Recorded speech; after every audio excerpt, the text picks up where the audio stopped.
11월 6일 주요 뉴스입니다.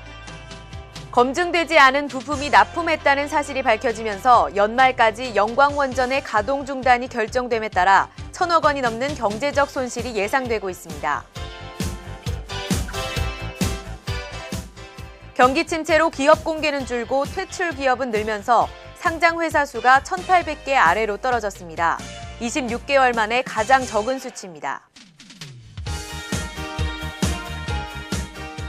내년 4월부터 자동차 보험료가 인하될 전망입니다. 표준 약관 개정은 2002년 이후 10년 만인데 개정된 약관은 내년 4월 1일 갱신되는 계약부터 적용됩니다. 사료 수입 가격이 10년 전에 비해 2배에서 4배가량 급등한 것으로 나타났습니다. 세계적인 곡물 가격 상승이 사료값 불안을 부추길 가능성이 있어 우려의 목소리가 나오고 있습니다. 시청자 여러분 안녕하십니까? 11월 6일 화요일 NBN 뉴스 시작합니다. 첫 번째 소식입니다. 품질 미달의 부품이 납품돼 연말까지 영광원전의 가동 중단이 결정된 가운데 1,000억 원이 넘는 경제적 손실이 발생할 것으로 전망됩니다. 영광 5, 6호기는 가압 경수로형인데 이 하루 발전 용량은 각각 20와트 형광 등 5천만 개의 불을 켤 수 있는 양으로 하루 발전 용량을 금액으로 환산하면 10억여 원에 달해 5, 6호기를 동시에 가동 중단할 경우 매일 20억 원가량의 손실이 발생하는 셈이 됩니다. 한편 검찰은 영광원전과 8개 납품업체를 집중적으로 수사하되 다른 원전에도 미검증 부품이 공급된 경위를 살펴볼 예정입니다. 미검증 부품이 전체 공급 부품 가운데 차지하는 비중과 검증 절차를 제대로 거치지 않아 부당이득을 챙겼는지도 파악 대상입니다. 일정 요건을 갖춘 탄탄한 기업들인 상장회사 수가 1,800개 아래로 떨어졌습니다. 이는 26개월 이래 최저치입니다.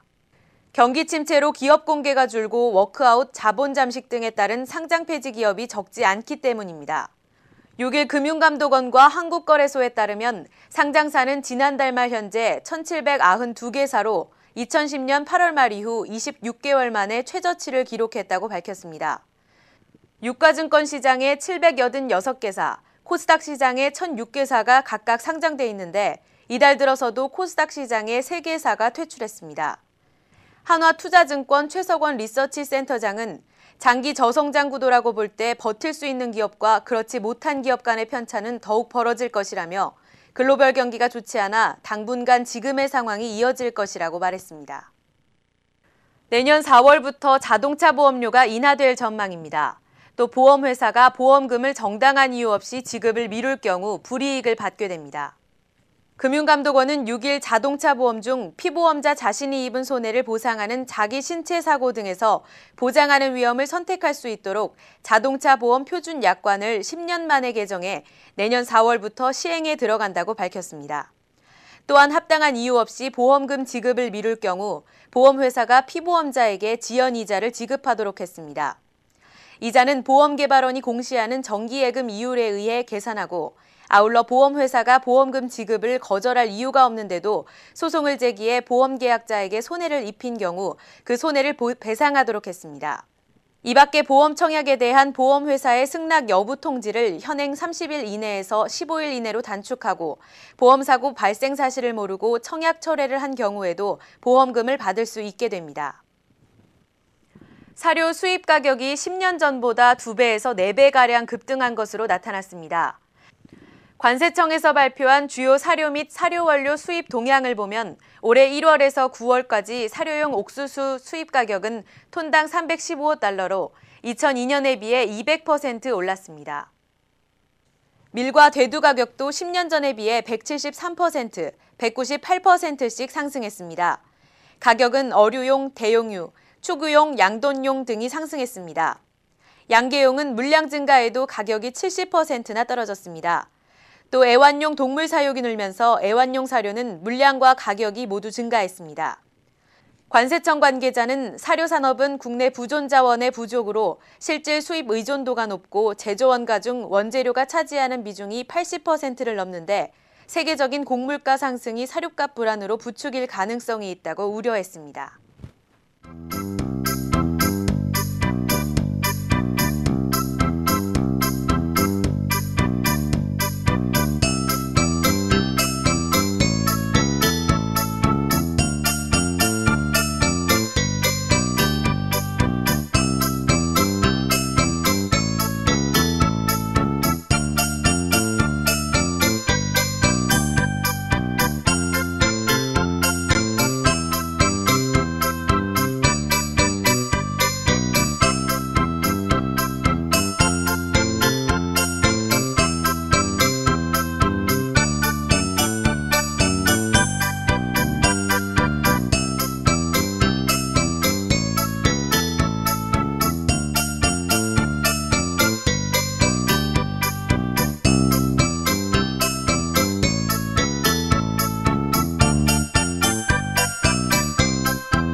네, 하루 동안의 네티즌들의 관심사를 정리해보는 네티즌 투데이 시간입니다. 오늘 하루 동안 네티즌들은 어떤 뉴스를 가장 재밌게 보셨을까요? 지금 저와 함께 확인해 보시겠습니다.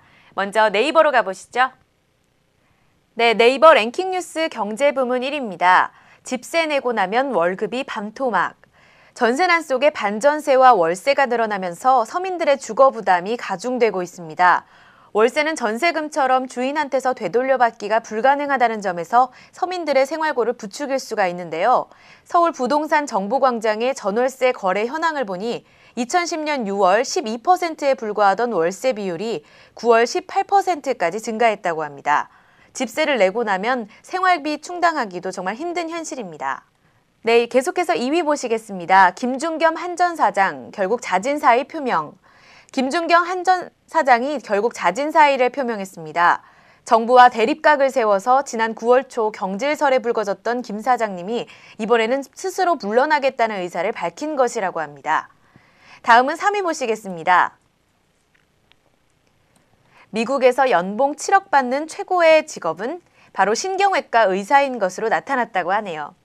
다음은 계속해서 5위 보시겠습니다. 서울구청들 대형마트 의무휴업 줄줄이 재개. 서울 강서구가 서울시 구청 중 처음으로 지난달 8일부터 대형마트 기업형 슈퍼마켓에 대한 의무휴업일 등 영업 제한을 다시 시작한다고 밝힌 데 이어서 영등포구와 서대문구는 이번 주부터 대형마트 SSM 영업 규제를 재개할 예정이라고 하는데요. 전통시장 상인들과의 갈등이 또다시 불가피해질 것으로 보입니다. 네, 계속해서 9위 보시겠습니다. 백화점 경품 2천만 원짜리 나온다. 백화점 등에서 물건을 산 소비자가 추첨을 통해서 한 번에 받을 수 있는 경품의 한도가 500만 원에서 2천만 원으로 늘어난다고 합니다. 경품 한도를 올린 거는 2005년 이후 7년 만이라고 하네요. 네, 13위 보시겠습니다. 소형 선호, 서울 중대형 아파트값 추락. 서울 중대형 아파트 가격이 빠르게 하락하면서 2008년 글로벌 금융위기 이후 최저 수준인 것으로 나타났습니다. 네, 네이버 소식 여기까지 봤습니다. 다음은 네이트로 가보시겠습니다. 네이트 경제 부문 뉴스입니다. 네, 네이트 랭킹 뉴스 경제 부문 1위입니다. 연비가 무려 리터당 53km, 시트로행 DS3로 신기록. 푸조 시트로행을 판매하는 함블모터스는 지난 3일 제4회 푸조 S51 에코 연비 마라톤을 개최했습니다. 진정한 국내 최고 연비왕을 가리는 자리였는데요. 시트로행 DS3를 운전한 배세준 씨가 리터당 53km의 연비로 신기록을 세워 눈길을 끌었다고 하네요. 다음은 2위 보시겠습니다. 최근 한양대 연극영화과 수시 모집 전형에 합격한 걸그룹 FX의 크리스탈이 성균관대 연기예술학과에도 최종 합격했다는 소식 올라와 있네요. 네, 계속해서 3위 보시겠습니다. 현대 기아차 연비 논란 국내로 불똥 튀나. 미국에서 시작한 현대 기아차의 연비 논란이 확산되고 있습니다. 현대 기아차는 미 환경보호국의 발표 직후 주요 일간지에 사과문을 게재하며 진화에 나섰는데 소비자들이 추가 소송에 나섰고 또 국내에서도 소비자단체가 공정위에 조사를 요구하며 불똥이 옮아붙고 있습니다.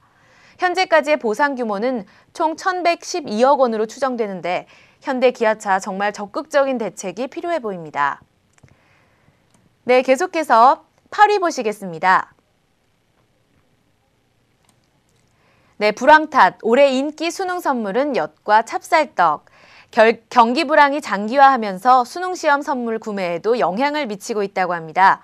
수능 선물로 고급 식품이나 전자제품 등 고가의 상품보다는 정성과 아이디어를 담은 엿과 떡 등 실속형 상품을 찾는 고객이 크게 늘었다고 합니다. 네, 네티즌 투데이까지 살펴봤습니다. 11월 6일 NBN 뉴스 준비한 소식 여기까지입니다. 시청해주신 여러분 고맙습니다.